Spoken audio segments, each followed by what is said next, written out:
I am 10 years old as Devolution in Kenya. Before I was born, everything was being done in Nairobi. This made it difficult for children from other parts of the country to get services such as health, education, and clean water. But when making the 2010 Constitution, Kenyans, including children, said it is important to have services available to everyone and everywhere. So, the country was divided into, can you guess how many counties? Yes, 47 counties as shown on this map. In 2013, during the general elections, Kenyans voted for their first governors, deputies, and MCAs. So this year, all county governments are 10 years old, just like me. On health, counties have made it easy for us to get healthcare. It is easy to get doctors, nurses, and medicine in clean and well-equipped hospitals. Mandera County, for example, has made efforts towards improved access to maternity services, increased referral hospitals from 1 to 3, and constructed new modern maternity ward. Nakuru County constructed a new 250-bed maternity wing at the Nakuru Level 5 Hospital to meet the demands for safer deliveries and provide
Ukikata mti moja, panda mbili, tuchunge mazingira yetu. One mi boresi borenyon, mi to buljon borenyon.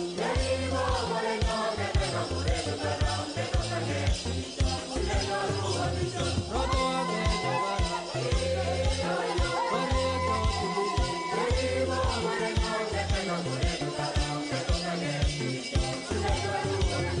Embo boresi, borebo borobale.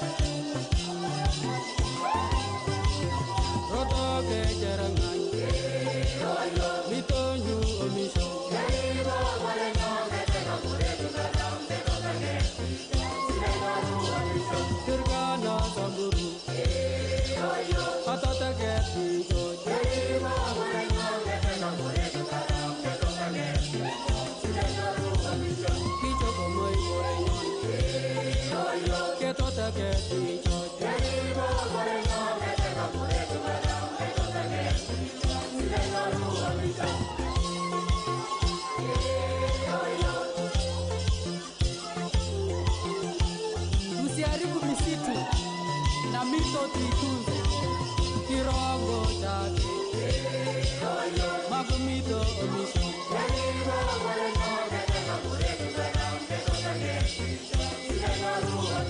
Chengete bicho, yeribo borenyo.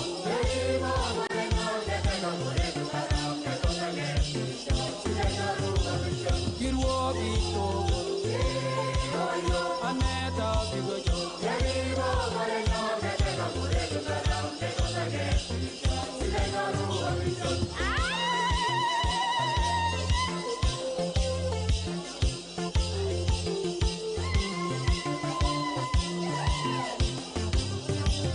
Yetililo borenyon, cheripe boroitu.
Kandoi, inekwe bigachot.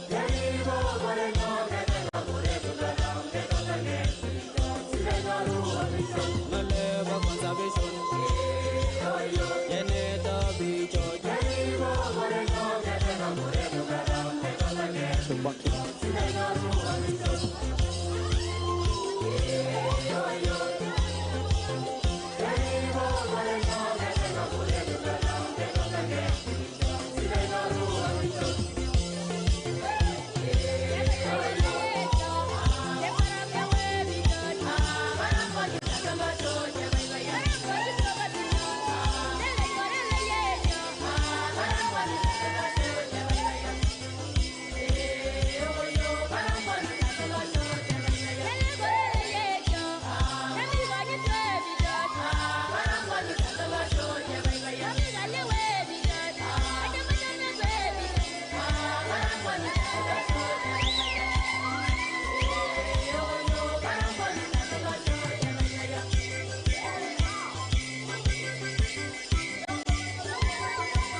ladies and gentlemen, tuwapigie makofi. Asante. A round of applause to that team, ladies and gentlemen. Thank you very much. If you can hear my voice, wave to me kindly wherever you are. Good afternoon. Good afternoon, everybody. Thank you very much. So, His Excellency the President is about to join us here, and I need to once again provide some guidance on what is expected of us when he comes in. My name is Boni Musambi from State House and State Functions. And so when His Excellency comes in through that direction, we will all be upstanding. And we will also be clapping for him. He's our president. As soon as he gets in and takes his spot, we will have the national anthem of Kenya and the EAC anthem as led by the Presidential Escort Unit Band. We will remain standing for prayers. We have a bishop and a sheikh who will guide us in prayers. And soon after, we shall then take our seats. After that, we'll be guiding you in terms of the speeches. For now, we kindly urge everybody to be seated, to be in the tent. Let us not have movements outside the tent so that we have order. We wish to invite everybody. We wish to ask you to be happy. This is a very, very important occasion. Kwa wale ambao wanaelewa lugha ya Kiswahili, naomba kutangaza kwamba Mheshimiwa Rais wa Jamhuri ya Kenya, Daktari William Samoei Ruto, atajiunga nasi wakati wowote. Tayari yuko katika uwanja na anapitia exhibitions mbalimbali. Atakapoingia Mheshimiwa Rais, omba kwa heshima na unyenyekevu kila mmoja asimame na tumpigie makofi na tumshangilie hadi afike katika eneo lake. Atakapofika Mheshimiwa Rais, tutahitajika kupata wimbo wa taifa wa Kenya na wimbo wa taifa wa Jumuiya ya Afrika Mashariki. Punde baada ya hapo tutasalia kusimama ili tuongozwe kwa maombi na bishop na sheikh. Tutaketi baada ya hapo na kisha utapewa mwongozo wa hotuba jinsi zitakavyokuwa. Kwa sasa ombi langu ni kwamba wale tulio nje tuweze kuingia ndani ya hema ili tupunguze kutembea tembea kwa minajili ya usalama. Asanteni sana kwa utulivu wenu na tunaomba tufurahie shughuli ya leo. Asante. Tuendelee na muziki.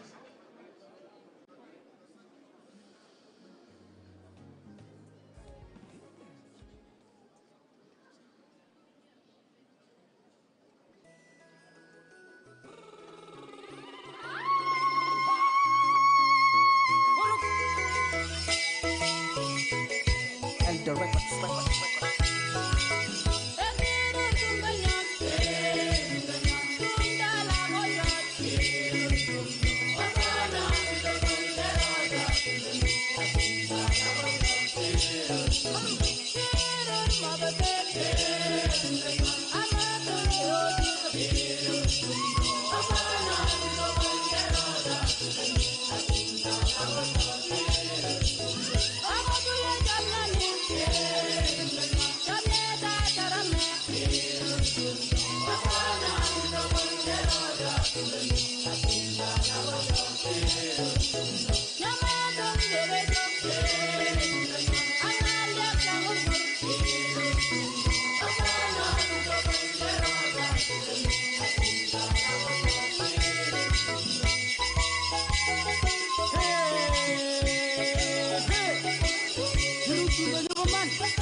Chebe school ache kilkei. Chebe ngambo ache omo mali korenyon.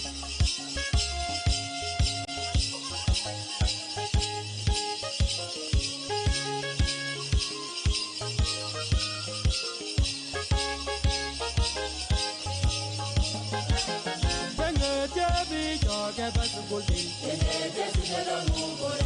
Soma na goja go pangamo. Soma na.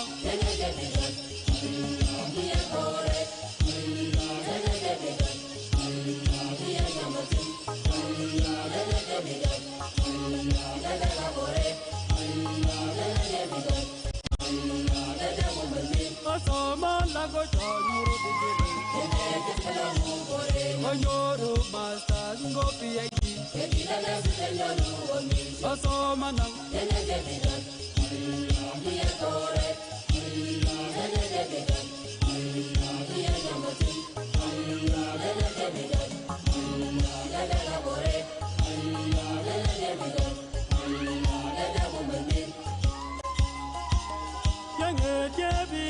Chebe sogoli. Yeya tabiya chare ngo kore nyon. Yo.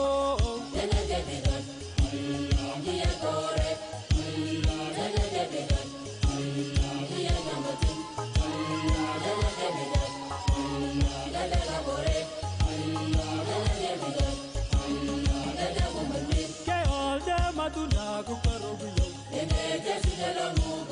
Yenyoru robiyo kujomisho. Yo.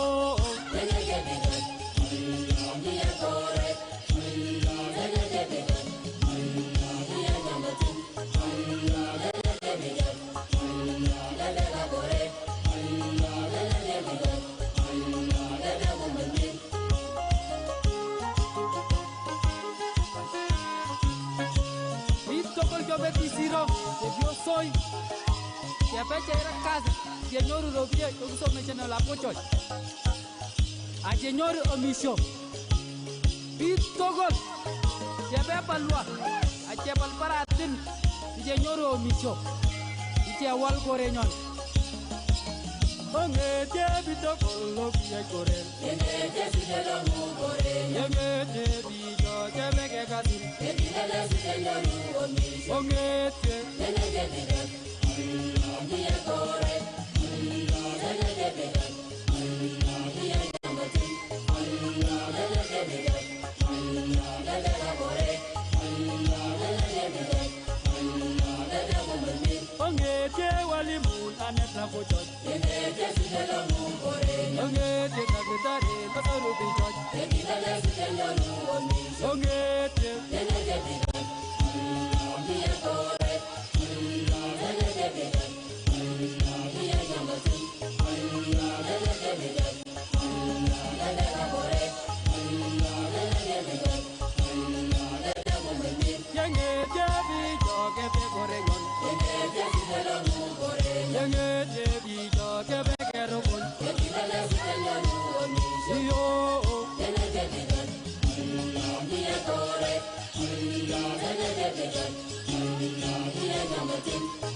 Asante sana assistants, dancers. Asante sana. Tuwapigie makofi. Let us clap for them. We now welcome Peu Band in preparation to receive His Excellency President William Samoei Ruto. At the same time, I now invite Michael Gitonga to take over the program. You're welcome.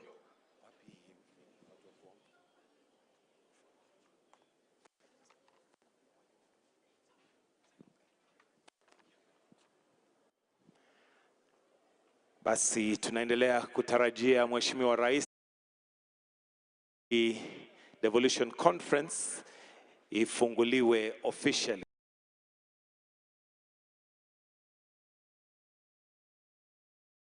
Ili kwa heshima tumkaribishe Mheshimiwa Rais.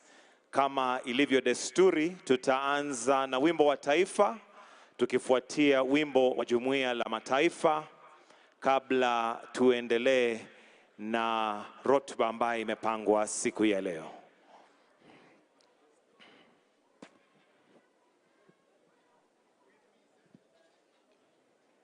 We now await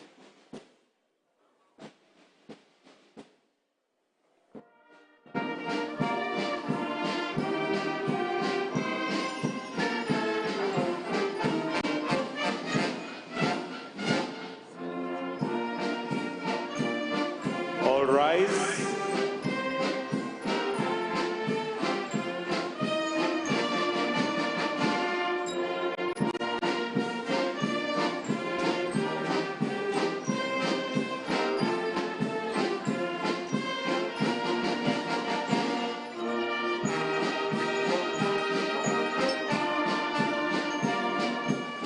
His Excellency, the President. We can welcome him with a hand clap. Karibu sana Rais.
The national anthem.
Kwa heshima Mheshimiwa Rais, naomba tubaki tumesimama ili tuongozwe kwa maombi na Bishop Dr. Matthew Mayo akifuatwa na Sheikh Mohamed Hussein kwa maombi. Baba Mungu, katika jina la Yesu Kristo, tuaja mbele zako mjana wa leo katika kikao hiki cha conference ya Devolution. Baba Mungu, ninaomba baraka katika kongamano hili, ya kwamba Baba Mungu, kila mnenaji utamuongoza na kumbariki. Bariki wote ambao wamehudhuria, na neema yako iwe juu ya hii kongamano. Baba Mungu, nailete mkononi mwako serikali yetu kuu, ya kwamba Baba Mungu utatubariki tukiwa taifa la. Baba Mungu, naombea baraka kaunti zote 47, ya kwamba Mungu mkono wako wa ajabu iwe juu ya taifa hili. Mtumishi wako Musa akaomba akasema, Mungu, kama uwepo wako aenda pamoja nasi, ni heri tukae hapa. Tuomba Mungu ya kwamba tukiwa taifa, uwepo wako uende pamoja nasi. Na yakabidhi mkononi mwako rais wetu Daktari William Samoei, ya kwamba Mungu Baba kubariki mtumishi wako na serikali ya Kenya Kwanza. Wape neema na baraka ya ajabu. Ni kwa jina la Yesu Kristo tunaomba hata na kuamini. Bismillahirrahmanirrahim. In the name of Allah, most gracious, most merciful. All praise are due to Allah. We praise Him. We beseech Him that He bless our country, Kenya. Make a country of blessings. Bring Kenyans together to have unity and cohesion. Oh Allah, make the Devolution Conference successful. A devolution that meets its main goal and plans. Give them the strength and wisdom to achieve their goals in improving public services for the areas. We pray for the government of Kenya and the county of Uasin Gishu and all the counties in general. May Allah bless our country, Kenya. Bring peace and prosperity to our country. Bring unity and cohesion among Kenyans. Bless the county government of Uasin Gishu. Bless its governor, Bana Jonathan B., and his deputy governor, and all other county governments and their governors and their deputy governors. We also pray for our President William Samoei Ruto. May Allah give him health and the strength to be able to serve the nation. Give him wisdom to bring all Kenyans on board. Grant him success in his plans and make this country a great country. And finally, as envisaged in our national anthem, may we dwell in unity, peace and liberty, plenty be found within our borders. Na tukae na undugu, amani na uhuru, raha tupate na ustawi. Amin. Excellency, the President of this great nation, Dr. William Samoei Ruto, the Prime Cabinet Secretary, His Excellency Musalia Mudavadi, the Speaker of the Senate, Honorable Amason Kingi, the COG Chair, Madam Anne Waiguru, the Host Governor, His Excellency Jonathan B., all governors present, deputy governors, CSs, PSs, ambassadors and members of the diplomatic corps, partners, development partners, sponsors, and all distinguished guests present. Your Excellency, sir, with your permission, allow me to now call the host governor, Governor of Uasin Gishu County, Governor Jonathan B., to make his welcoming remarks. Tumkaribishe kwa makofi, Honorable His Excellency Jonathan B. Karibu.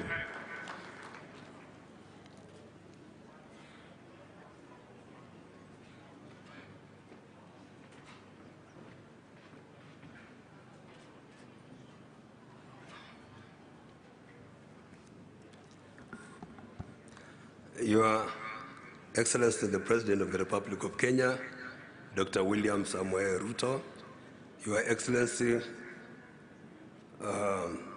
Speaker of Senate, Amason Kingi, Honorable Dr. Moses Wetangula, Speaker of the National Assembly,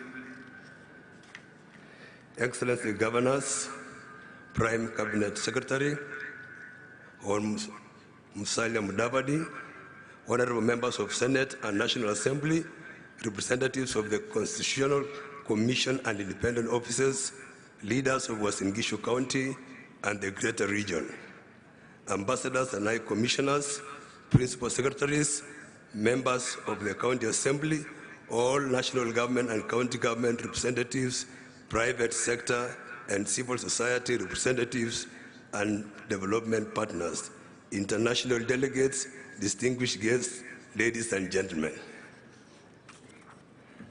I wish to extend a warm welcome to Uasin Gishu County, affectionately known as the Champions, where the spirit of devolution pulsates with unmatched vigor.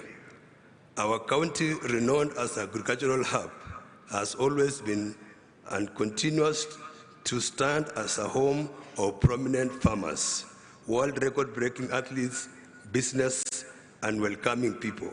It is a pleasure to have you all here. Karibuni sana. Today marks a significant milestone as we gather under the banner of progress, collaboration, and a shared vision at the first biannual Devolution Conference. This event is particularly meaningful as it returns to our county after impressive years of 94. 94 years we will have this kind of conference again to come to Uasin Gishu. I am honored to stand before this as esteemed assembly, hosting the banner of unity and progress that resonates with all of us. Let us make a moment to acknowledge transformative power of devolution and extend my appreciation to His Excellency President Dr. William Samoei Ruto for his unwavering dedication to this cause. Devolution is more than a mere political or administrative concept. It embodies the very spirit of our nation. It encapsulates the principles of democracy, inclusivity, and grassroots governance that form the bedrock of our national growth and development. This conference stands as a testament to the strides we have made in nurturing the principles and our collective commitment to steer Kenya towards greater prosperity through the devolution of power and resources. Ladies and gentlemen, education, infrastructure, health, and agriculture are the cornerstones on which our nation's future rests. In Uasin Gishu County, we have witnessed these sectors flourish under the nurturing embrace of devolution. A prime example is the school feeding program for early childhood education development, ECDs, locally known as Maziwa ya Koti Moja, which has led to remarkable increase in pupil enrollment and exemplified by 40% growth in our schools within Kapseret sub-county. Our commitment to education has yielded empowered minds and skilled workforce. We have recently confirmed our ECD teachers on permanent and pensionable terms, which has boosted their morale. Ladies and gentlemen, our ambition extends further under the visionary guidance of His Excellency the President.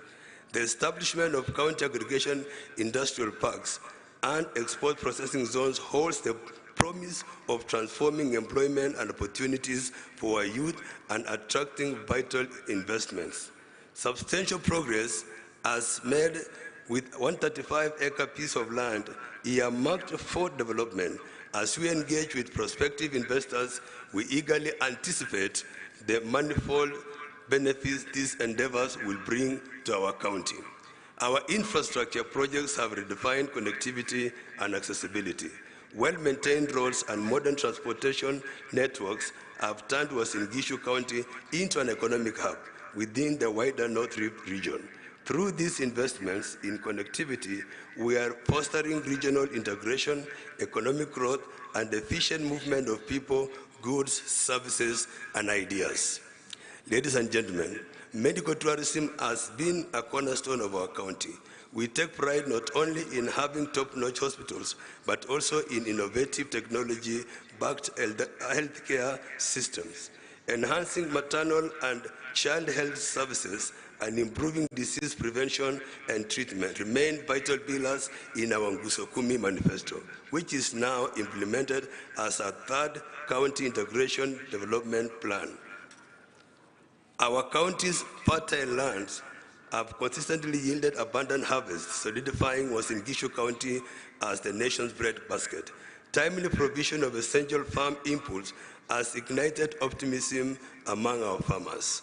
This year, our fields are abundant with maize harvest and the sight of farmers proudly displaying their produce in photographs exemplifies the positive change fostered under the Kenya Kwanza administration. In the midst of our devolution accomplishments, I urge all of us to center our discourse on fundamental matter, bolstering service delivery through performance management. Devolution empowers our people, ensures equitable resource distribution, and improves lives. To uphold this noble cause, we must not merely inspire for service excellence, but it is the guiding principle for our governance architecture. Transformative service delivery as devolved entities requires proactive performance management underpinned by transparency, which propels us towards effective governance. Ladies and gentlemen, our achievements span beyond sectors. Uasin Gishu County has flourished as an ideal place to work, live, invest, and explore. A secure environment, conducive business climate, and rich cultural tapestry converge to create an ecosystem that welcomes us all. Our strides in infrastructure, education, health, sports, and agriculture not only enhances citizens' quality of life, but also beckon investors and tourists to discover the myriad opportunities in our county. And as we gather for this conference, let us remember that the spirit of devolution burns within each of us. It is a collective journey towards realizing our forefathers' dreams and securing a brighter future for generations to come. Let's engage in meaningful discussion, share knowledge, and chart a course that fortifies our nation's fabric. To you, Your Excellency, esteemed guest, I extend heartfelt gratitude for gracing us with your presence. Together, let's continue to foster the spirit of devolution, ensuring that Kenya's path towards progress and prosperity remains unstoppable. Thank you, and may this conference resonate as a resounding success. Thank you, asanteni sana. Na niseme karibuni tena Uasin Gishu. This is a place that we prepared for you as our guest. As you move around and see the beauty of this county, you can also see the potential that you can, of investment that we have in our region. We pride ourselves for our key athletes who have given us a good name. Our brand is the County of Champions. And I want to say karibuni sana to the County of Champions. Asanteni na Mungu awabariki. Before I forget, we also have some nightlife here. We have more nightlife than day life. So I want to say when you move around, just feel good, you are secure. Asanteni na Mungu awabariki.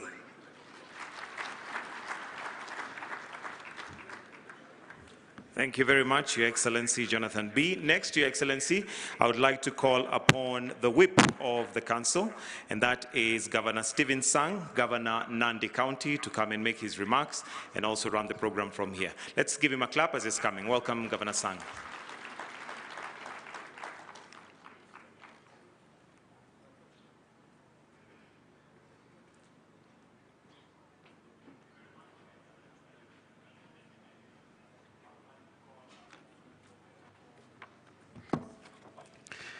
Asante sana, MC.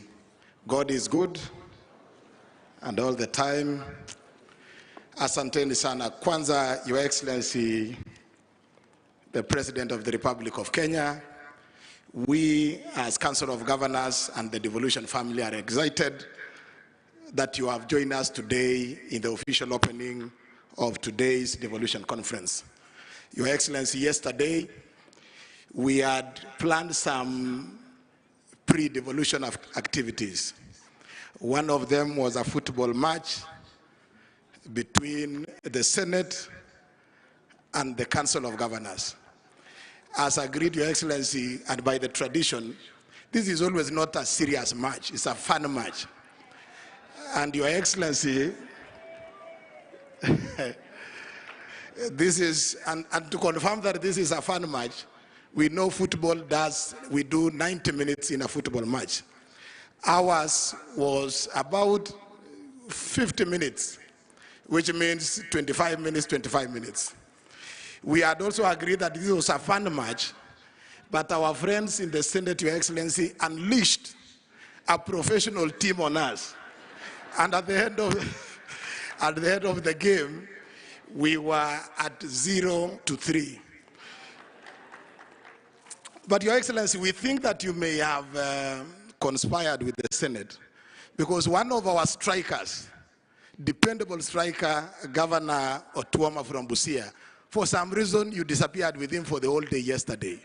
So you may, we think that you may have colluded with the Senate team, including a very dependable 2 members of our cheering squad. Very noisy Governor Senator Susan Kika of Nakuru, and Governor Susan Kika of Nakuru, and SES of Embu County.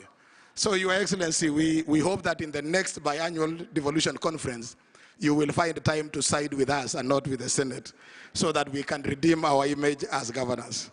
Nonetheless, we still have the 3 days ahead of us. We will be able to prove ourselves as COG. So, asanteni sana. We have, Your Excellency, very few remarks from our sponsors, and I want to take this opportunity to welcome our remarks from our platinum sponsors, starting with Ambassador Meg Whitman, the U.S. Ambassador to Kenya, to come and make our remarks. Karibu, Balozi.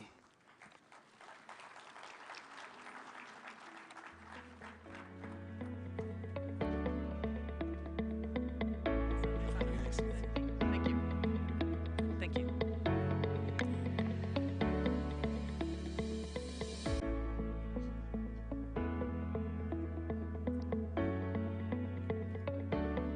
Thank you very much. Abare Saleo, good afternoon. President Ruto, governors, distinguished guests, the best sentence in the English language, all protocols observed. It is a pleasure to be in Eldoret at this Devolution conference, my first, and I'm delighted to have this opportunity to speak to you today. Yushiri Kano wa Kenya na Marekani ni imara. Umajengwa kwa miaka 60 ya maendeleo na maslahi ya pamoja.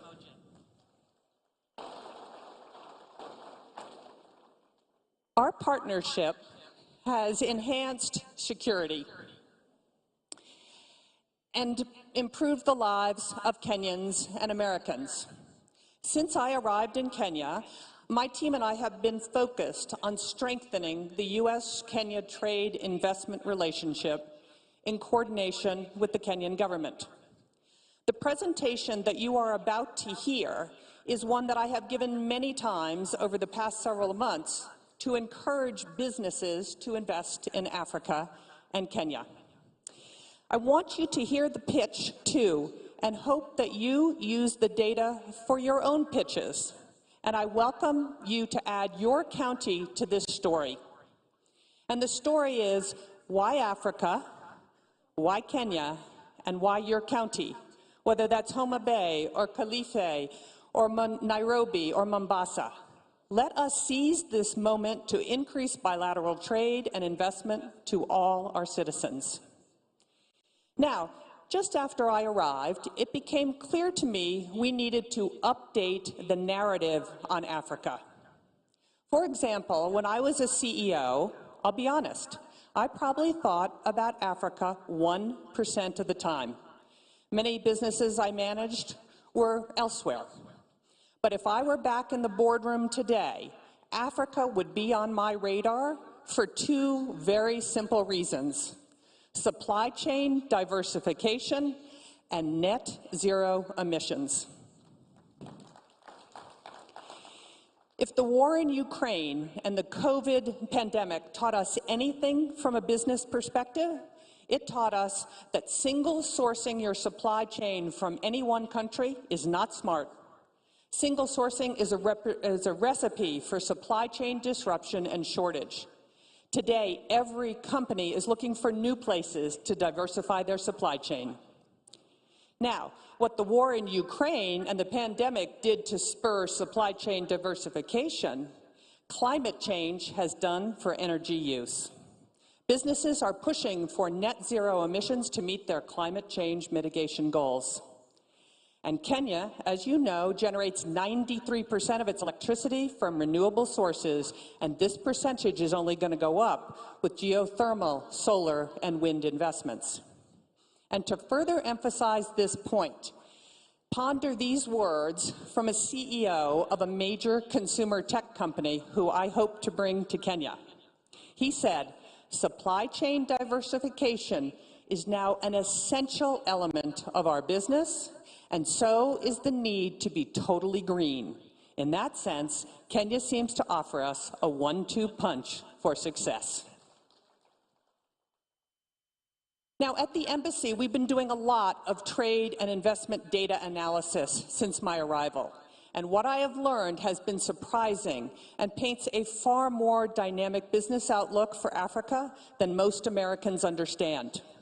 And here are some data points that I found particularly interesting, and ones that I share often with American businesses. Why Africa is the first question American businesses have. By 2015, 1 in 4 humans, a quarter of the world's population, will live on the African continent, and 1/3 of the working age people will live on the African continent. It's the youngest population on the world.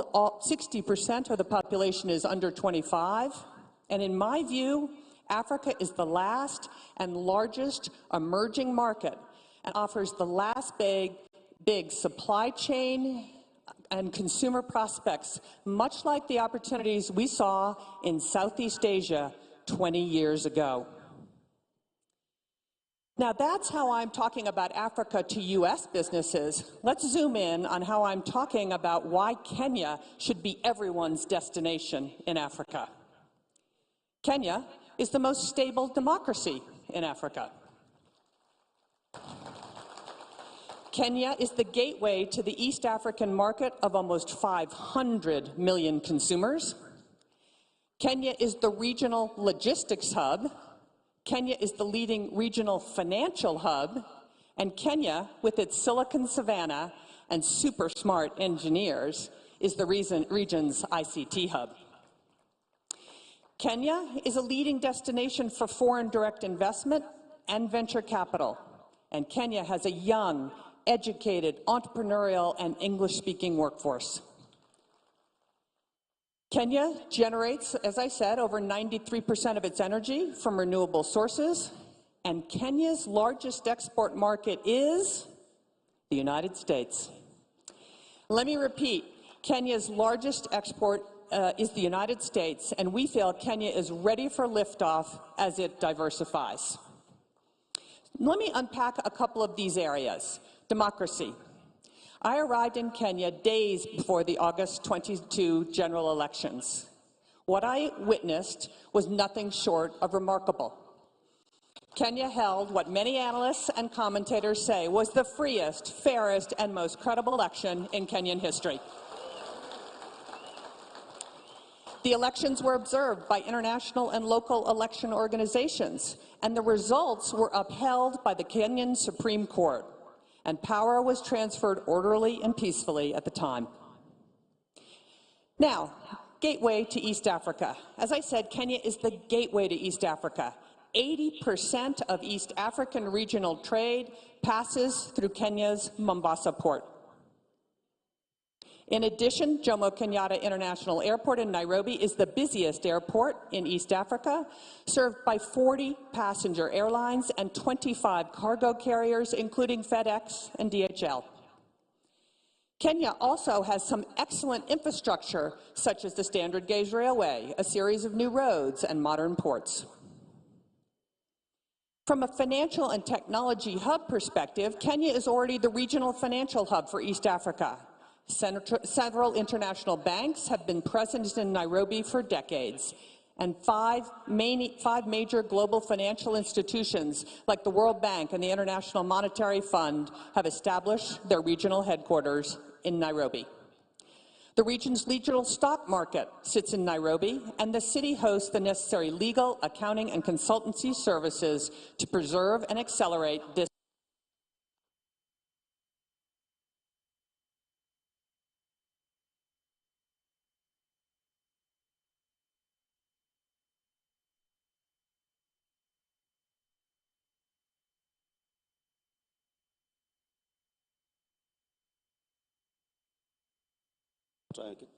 There we go. Okay, great. Thank you.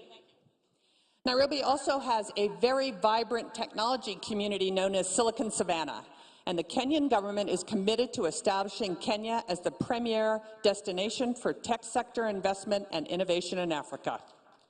Many leading U.S. companies are already in Kenya, including the names that you see on the screen. Emerging, but also hugely impactful, having a little trouble there. Emerging, but also hugely impactful Kenyan tech companies like Copia Global, Semiconductor Limited, Twiga Foods, Market Force, Power Financial Wellness, and others are here in Kenya. I've met these companies, I've visited their operations, and what I see happening here has many of the critical components that make Silicon Savannah an even bigger success.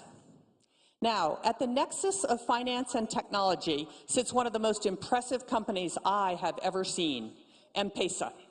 M-Pesa has annual revenues of over $1 billion US, $360 billion of gross market value flowed through the platform last year.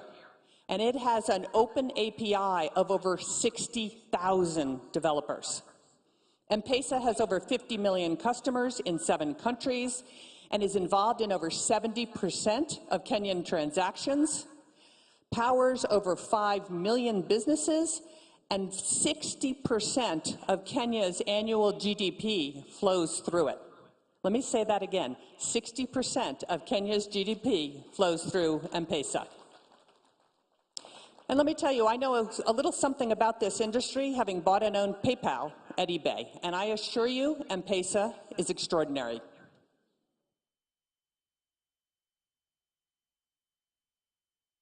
M-Pesa alone demonstrates the brilliant business minds at work in Kenya, devising African solutions to global problems. Foreign direct investment and venture capital, Kenya has attracted significant foreign direct investment and is a leading destination for venture capital. Interestingly, when venture capital flows decreased 35% globally last year, total funding in Africa actually increased 8%. Even more impressive, while venture capital to Nigeria was down 36% and essentially flat in South Africa, funding to Kenya increased by 33%. You go, Kenya. Adjusted for GDP, Kenya receives significantly more venture capital than anywhere else on the continent, generating roughly triple the venture capital to GDP ratios of Nigeria, Egypt, and South Africa. Unlike its continental competitors who attract predominantly fintech-led investments, Kenya venture capital flows are more diverse, led by e-commerce and clean tech, followed by fintech, agritech, and enterprise investments. And what's even more unique for Kenya, in 2022, Kenyan women-founded startups raised $146 million in equity, more than any other country on the entire continent. As I said, more than 90% of Kenya's on-grid electricity is currently generated from renewable sources, primarily geothermal, wind, and solar. A great example is Kapeto in Kajiado County. It's the second largest wind farm in Kenya, proudly supported by the U.S. International Development Finance Corp. And Power Africa. And it is phenomenal that Kenya has committed to reaching 100% renewable energy by 2030 and is already close to achieving that goal. From a workforce perspective, Kenya is English-speaking, has high literacy rates, and strong primary, secondary, and tertiary education systems. And every firm that I have spoken to about the quality of Kenyan workforce says this: the Kenyan workforce is their best workforce in the world. As I mentioned, in 2022, the United States became Kenya's largest export market, edging ahead of neighboring Uganda. In total, Kenya exported $890 million in goods to the United States last year, and in addition, the United States exported around $600 million in goods to Kenya. So $1.5 billion in total U.S.-Kenya trade. It's fairly balanced, and it's expected to increase as the United States and Kenya negotiate a first-of-its-kind bilateral trade agreement that we hope will be done by the end of this year. And we hope this agreement will be a model for the rest of the continent once signed. So now you know why I am so enthusiastic about the Kenyan prospects and the Kenyan investment climate. But when I talk to American investors, they have some questions, and there are room for improvement. The Ruto administration has made great strides and is committed to building a business-friendly environment. But if it is to accomplish the goal, the government's going to have to address a few issues. And the first is taxes. Kenya must have a consistent, transparent, and fairly administered national tax policy to attract and retain foreign direct investment and accelerate economic development. The tax rates don't need to be the lowest. They need to be the most consistent. And all of you know, some work still needs to be done, but the recent finance bill had many changes that will make Kenya's tax policy more consistent and therefore more bankable by foreign direct investment. Without a doubt, corruption is a critical issue and one that must be addressed for Kenya to reach its full potential in all areas of development. Everyone knows corruption leads to misuse of public resources, slows economic growth and job creation, and damages the investment climate, as well as undermining equal participation in the prosperity of this country. However, while corruption does remain a challenge in Kenya, as in other developing markets, third-party measures of corruption indicate positive trends and some progress in recent years. According to the United States Millennium Challenge Corporation's country scorecard for 2023, Kenya's score for control of corruption was 0.28, representing its third passing score in a row and its highest score to date. But to put this number in perspective, Kenya's 0.28 was superior to India's 0.18 and Vietnam's 0.19. And what I can tell you is Americans don't give it a second thought to invest in India. In addition, President Ruto has cracked down on corruption, calling out government agencies that engage in unscrupulous practices and firing government officials involved. Now, I also get a lot of questions about Kenya's debt. Kenya, like many developing countries, is burdened with high debt, limiting its ability to fund public services and infrastructure in line with its ambitions. According to the IMF, Kenya's debt-to-GDP ratio is 69%, but this number is not an outlier amongst regional averages. For comparison, Malaysia's debt-to-GDP stood at 69% in 2021, while India's ratio was 83% in 2022. Another area I get a ton of questions on is cargo clearance. Now, despite improving logistics, the delivered cost of a container to Kenya remains significantly higher than the container shipments landing in Europe or Asia. So there is room for improvement on cost, but here's a great fact. Back in 2010, it took over 11 days to clear a container at the port of Mombasa. Today, it takes 3.5 days. And this reduction has occurred despite cargo increasing over the past 5 years from 27 million metric tons in 2016 to nearly 35 million metric tons in 2021. So this is an important thing for Americans. This is an excellent opportunity, I think, to put to rest the argument that Kenya is not a manufacturing country. True, Kenya has room to grow in this sector, but manufacturing is happening here. And let me give you a few examples of Kenya's manufacturing prowess. Gearbox in Nairobi County, a high-mix, low-flow electronics manufacturer, runs a state-of-the-art, what we call a surface mount assembly line, and in November of 2022 began manufacturing Raspberry Pi's Pico product for the African market. Gearbox's production quality, catch this, meets or exceeds that of Raspberry Pi's other production sites in Wales and Japan, producing a first-pass yield of 99.6%. Semiconductor Technologies, a U.S.-owned semiconductor manufacturing and nanotechnology company in Nyeri County, is growing rapidly and has hired more than 80 Kenyan engineers in the last 12 months. Kenya's Revital Healthcare in Kilifi County is one of the largest manufacturers of medical products in Africa, producing 48 devices and exporting to 28 countries. Isuzu has operated an East Africa assembly plant in Nairobi since 1977, selling more than 90,000 units with more than 15 models. And there is also a robust and growing e-mobility manufacturing assembly industry in Kenya. Kenya is the future for Africa's 2- and 3-wheel e-vehicles and e-buses. And lastly, when we talk about trade, we have to talk about apparel and apparel manufacturing. Last year, Kenya recorded its highest ever apparel exports to the United States, over $540 million, employing nearly 200,000 Kenyans, mostly young women. Leading U.S. apparel brands sourcing from Kenya include PVH, which includes Tommy Hilfiger and Calvin Klein, Contour, which includes Lee and Wrangler, and several more, including Walmart and Levi's. And what we hear from these brands, they want more Kenya apparel manufacturing, both because of the high quality of labor and Kenya's leadership in renewable energy. Brands are steadily moving production operations to Kenya from Sri Lanka, Bangladesh, Ethiopia, and China because of what you have to offer. And more of this is on the way. I think apparel manufacturing may be the biggest near-term employment opportunity in all of Kenya. So clearly, there is something happening here. It's abundantly clear to me, and every day I try to make abundantly clear to the international audience that Kenya is open for business.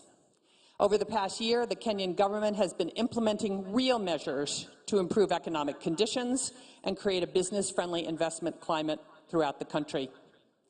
Following months of deliberation and consultations with the political and the business community, President Ruto announced the following reforms at the March American Chamber of Commerce Business Summit. A consistent, fair, predictable, and enduring tax regime. Alignment of Kenya's data protection regulations with the multilateral global cross-border private rules framework.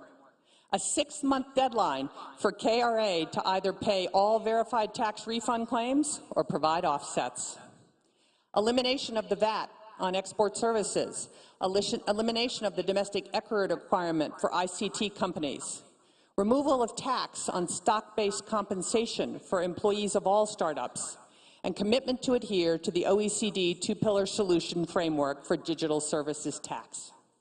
And finally, a commitment to revitalize Kenya's special economic zones to maximize their competitiveness, and more reforms are in the pipeline.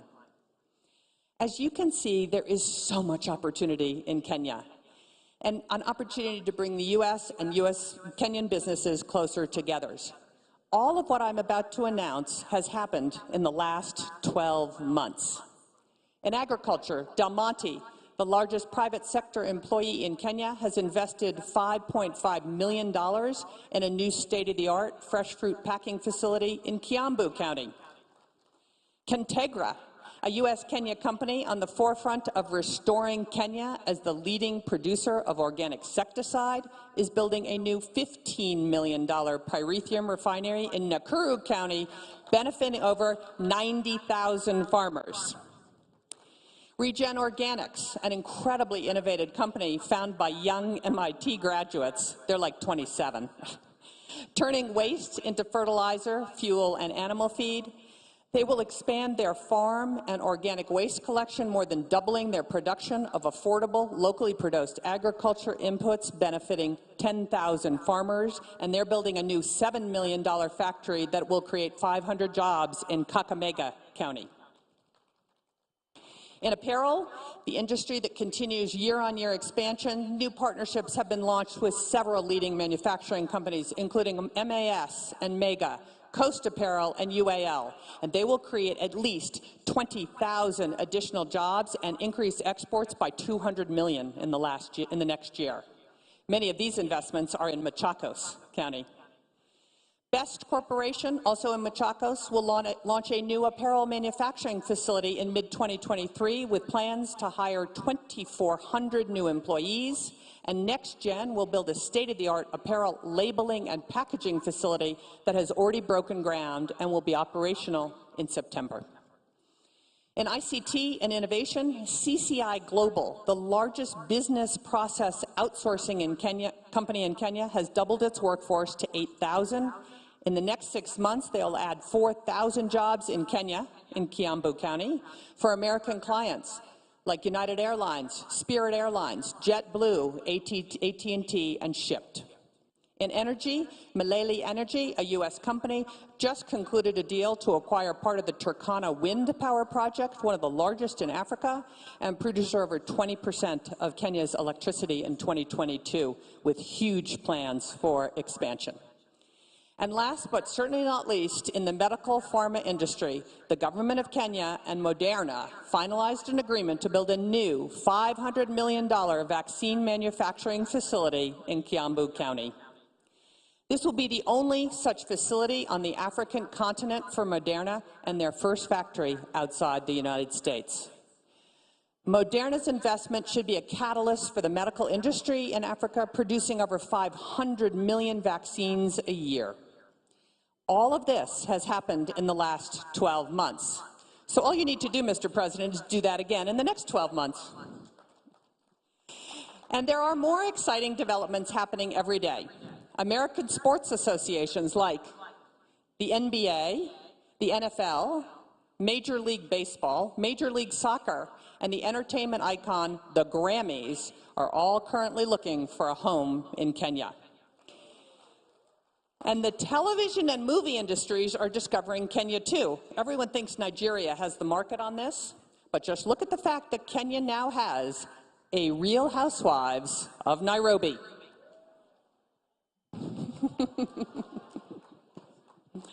So, there are many reasons why global businesses are considering or should consider Africa, and specifically Kenya and your counties, for trade and investment opportunity. This is your opportunity. What are your priorities? What is your sales pitch? And as I said at the beginning of this presentation, when I was the CEO of HP, I only thought of doing business in Africa about 1% of the time. American companies are used to doing business with Europe and Asia. How will you convince them to make doing business in Kenya just as routine? I encourage you to take this presentation. There's no trademark on this presentation. Take this presentation and tell the story of why Africa, why Kenya, and why your county. Why Garissa? Why Mombasa? Why Isiolo? Why Nakuru? Why any county in the country? You should be able to answer the question, why Africa, why Kenya, and why your county? So to conclude, the United States and Kenya are open for business. And to quote President Ruto, Kenya means business. So we have work to do. We need to roll up our sleeves and deliver the results. The American people and your constituents deserve our best efforts to expand shared economic opportunity and growth. Asante sana.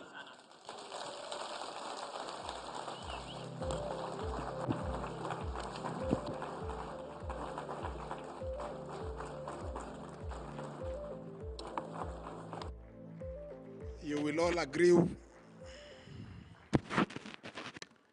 Thank you very much, Balozi. You will all agree that it would be difficult to cut short such kind of a candid presentation pitching for Kenya. The parting shot, Kenya is open for business. Counties are open for business. Our next speaker, I hope you will make your remarks fairly moderate because we are catching up with time. Our platinum sponsor, Safaricom PLC, Chief Executive, Mr. Peter Degwa, karibu sana.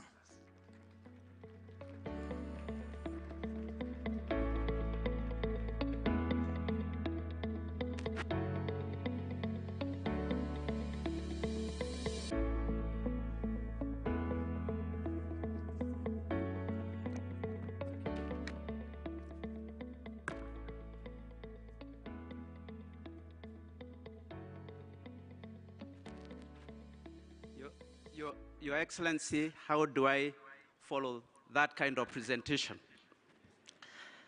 But before I start, Your Excellency, I wanted to say to Governor Sang of Nandi, in terms of the issue of being beaten by the Senate in the football.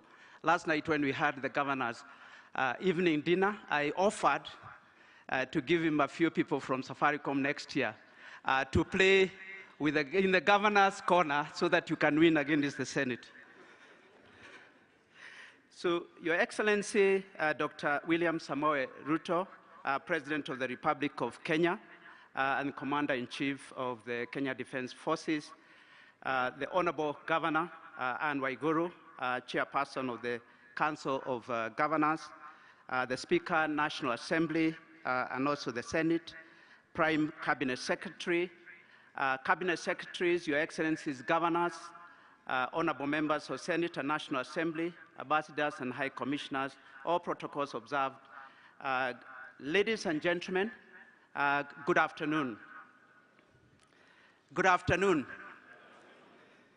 It gives me great pleasure to join you at this Devolution conference as representing Safaricom, and I thank the Ambassador for becoming a Chief Marketing Officer, especially for M-Pesa.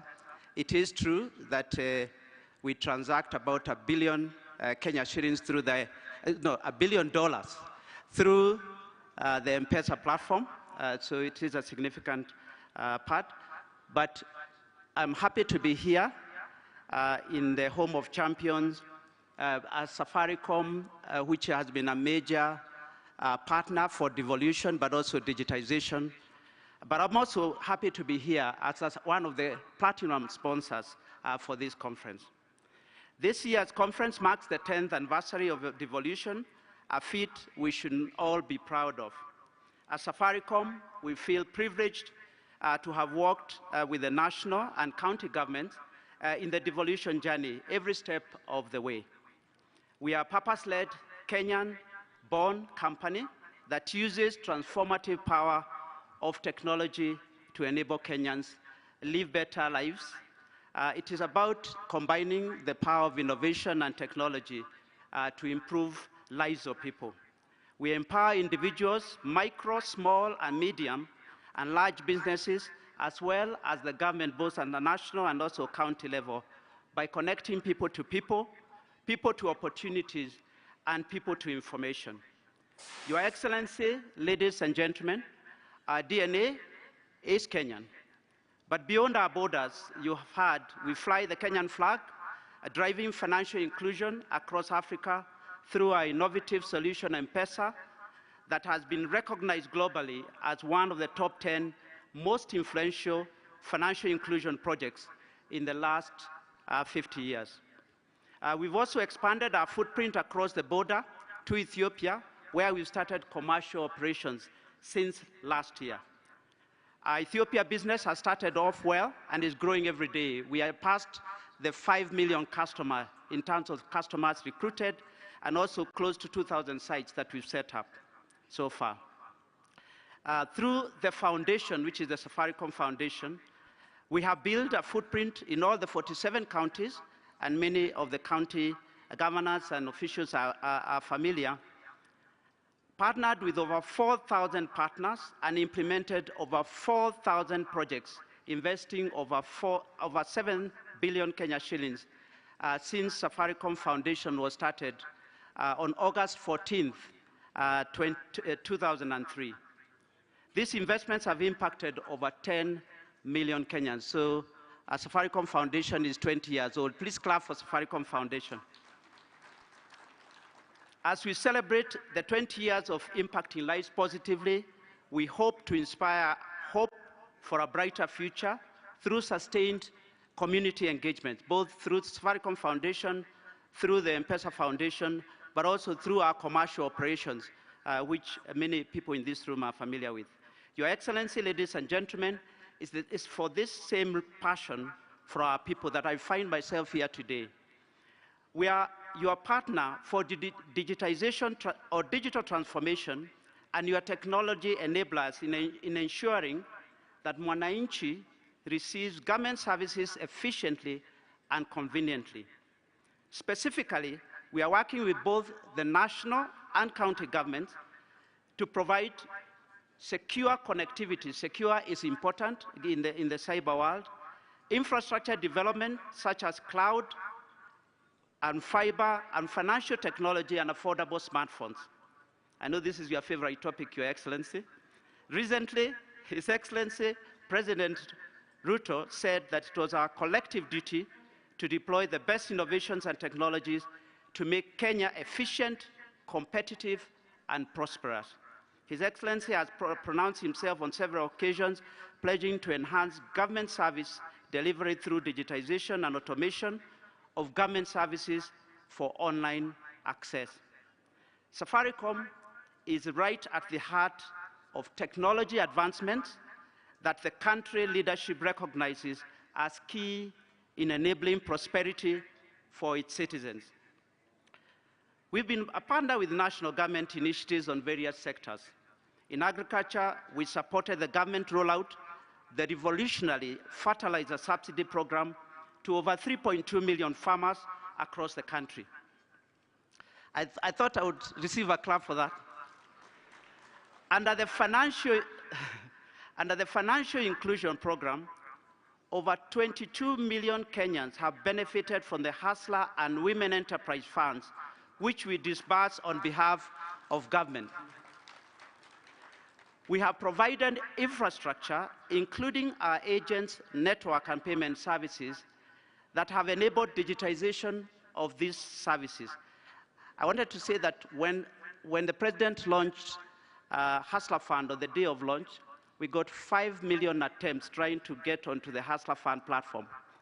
And only platforms like M-Pesa can be able to handle that kind of traffic and be able to operate and deliver the rest of services across the board. This project will not only provide employment, but will also enable access to I just wanted to read that again.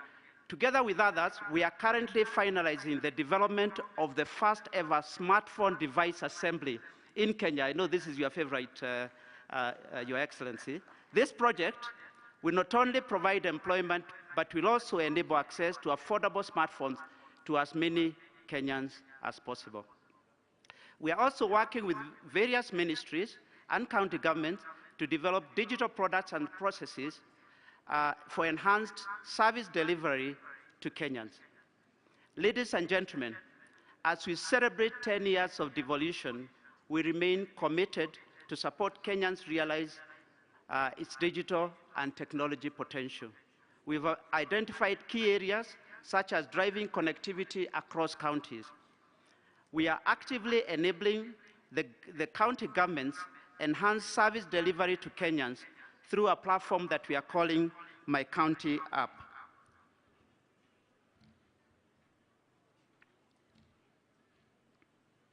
You can clap. I was trying to look for some notes. So in our engagement, I wanted to explain to you, Your Excellency, that in our engagement with the county government, we have identified one challenge we would like to address in partnership with the counties. By nature of their wide portfolio of services they offer to citizens, there are multiple technologies being adopted by multiple suppliers or providers. Hence, we are implementing a user experience initiatives that we are dubbing My County App that will allow counties to connect multiple services and multiple technologies and deliver a seamless user experience. With My County app, we can easily scale adoption of county digital services by citizens without having to launch multiple user channels. My County app is interoperable to many other government digitization programs. And there are 14 counties that have already been onboarded on My County app. We are also working with the national and county government to develop solutions in sectors such as water, healthcare, and agriculture. Last evening, we presented to governors the My County app, a technology solution that empowers citizens to seamlessly access county government services and engage county leadership, whilst at the same time enabling counties to grow their revenue through digitization of services. My County app was launched in Makueni earlier this year, and I'm told by Governor Kilonzo that it is making a big impact. It is an app where counties can collect and deliver services without having to launch several apps for different counties or different services. Specifically, My County app will enable counties to broaden digital services scope, increase own source revenue due to better collection and service delivery, and most importantly, drive citizen engagement by allowing citizens to directly engage county leadership digitally. As I've said so far, 14 counties have connected to My County app and will continue to engage others. And as I've said, it is all interoperable with other digitization elements that the government is using. As I conclude, Your Excellency, ladies and gentlemen, I want to reiterate Safaricom is ready to work with your governments to ensure that no Kenyan is left behind in this digital era. I echo His Excellency's Ruto's call that we can help to deliver service to Kenyans from the comfort of their homes, chambers, or from their businesses. Your Excellency, for us to support Kenyans adequately, we also call upon the government to continue to creating policies that encourage investment, a conducive environment that will allow enterprise to lower their operating costs and also subsequently pass these benefits to customers. The industry has collectively invested in modern infrastructure which is widely spread across the country.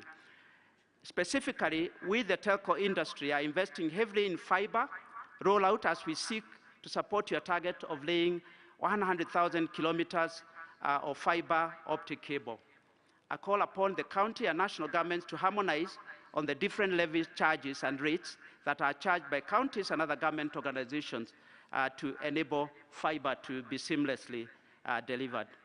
In addition, we ask that the government classifies telecommunication, in particular fiber infrastructure, as critical infrastructure, because today, when roads are being constructed, fiber is cut, and there is no consequence of cutting fiber, unlike power or water.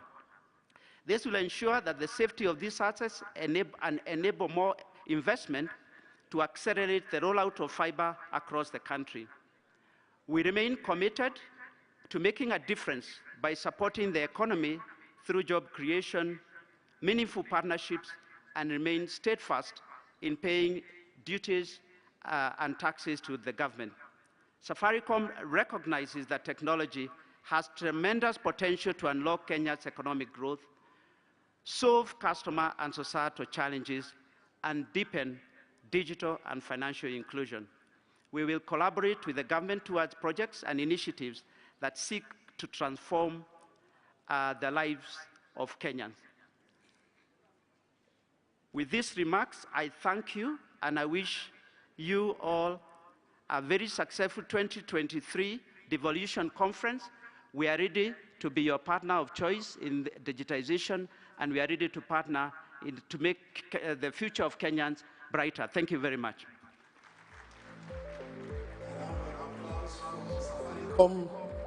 Thank you so much. The next two speakers, Amrev Health Africa, Daktari Givinji Gitai, karibu sana.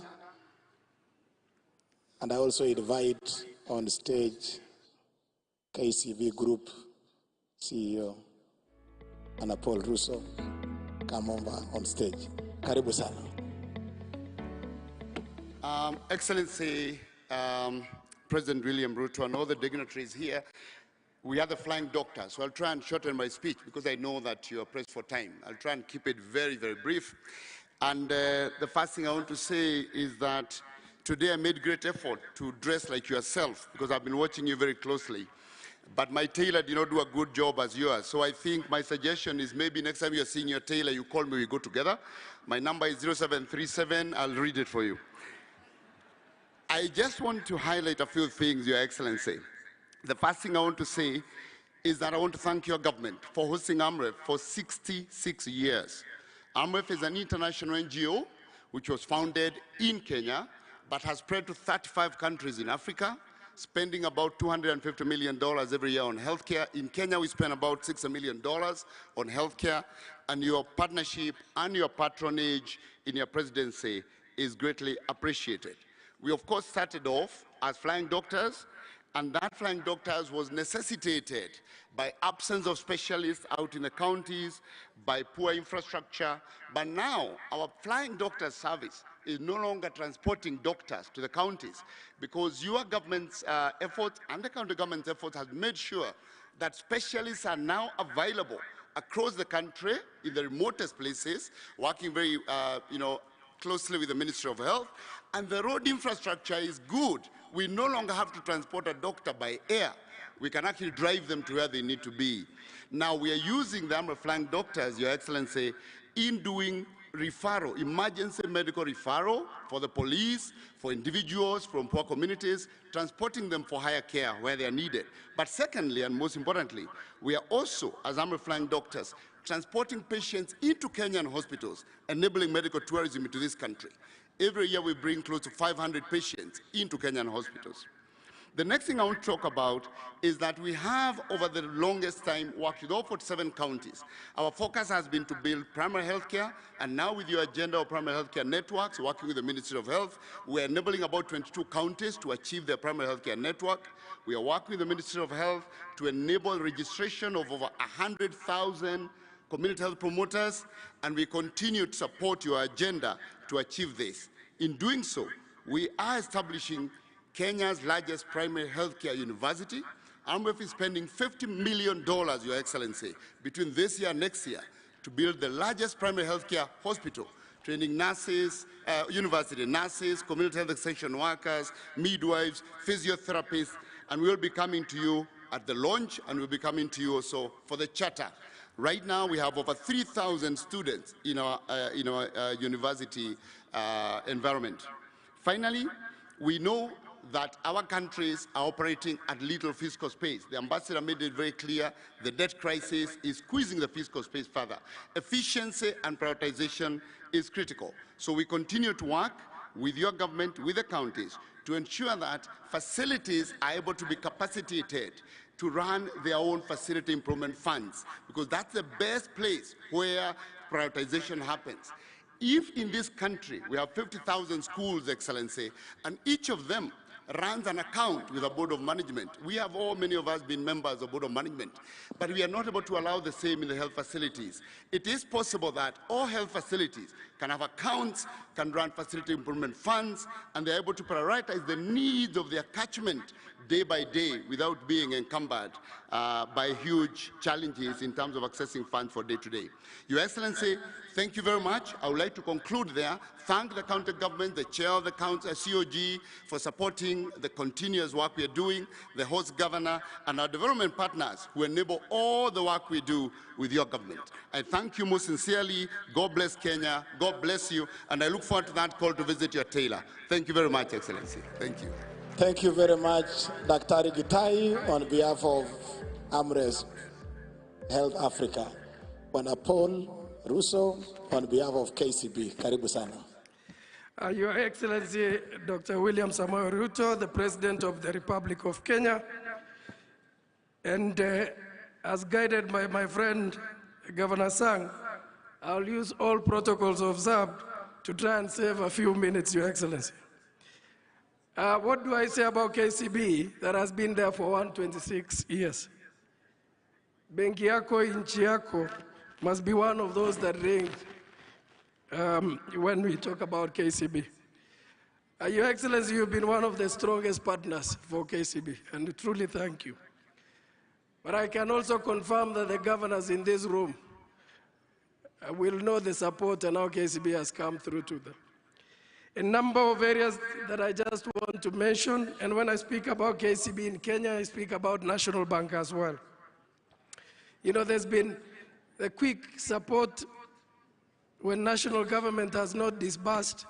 So sometimes, Your Excellency, we can act as the fuliza for a number of entities and support in that front. But most importantly, the work we've done with governors around MSMEs, the work we've done around the agenda of the MITI.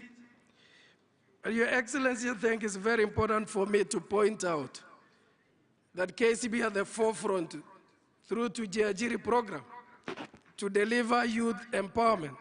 And I'm glad that this Friday, Your Excellency, you've agreed to come in to officiate the graduation of 5,000 of our people. We will continue to work with the various ministries and work with county government to deliver transformational partnership. I think, Your Excellency, and thank you to the government owning 30% of KCB, we're not short of capital to support business. I think our single obligor limit is 23 billion. You can imagine what you can do with that allocation. Finally, Your Excellency, in September, we are leading to bring venture capitalists from the US to Kenya to point on to opportunities for investments. One single thing I'll ask governors to support, particularly those who come from the area I come from, is to try and fast-track opportunities for title deeds, Your Excellency, so that those with allotment letters and running businesses can get better funding. I submit, Your Excellency, and I know I have opportunity to speak tomorrow. Thank you so much. God bless you. Thank you very much, CEO, Group CEO of KCB. The next speaker, Your Excellency, is a friend of Kenya, a friend of the Devolution family, the outgoing ambassador, Denmark's ambassador to Kenya, and the chair of the Devolution Donor Working Group, Ambassador Ole Thonke. Karibu sana.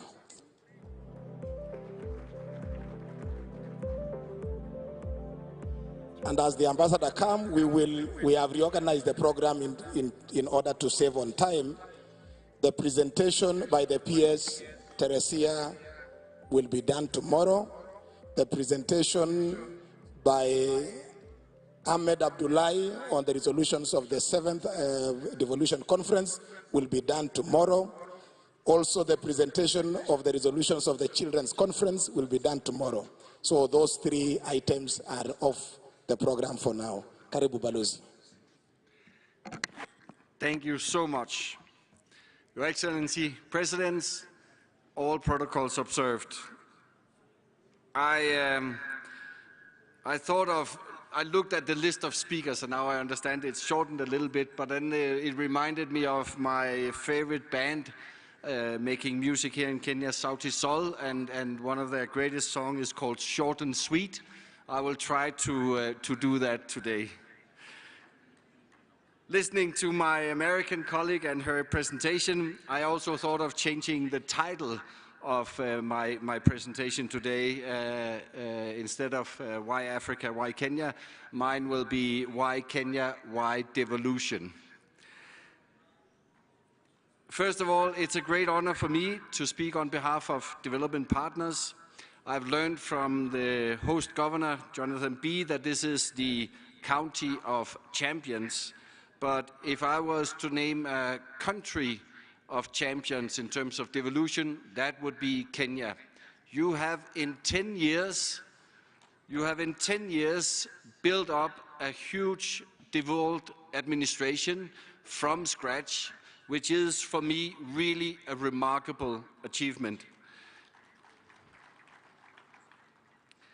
And what I have witnessed working with devolution right from the beginning is that very, very soon there was this spirit of family in terms of devolution. Everybody came together, worked together despite political differences, finding solutions and really trying to move forward services to the people in the different counties.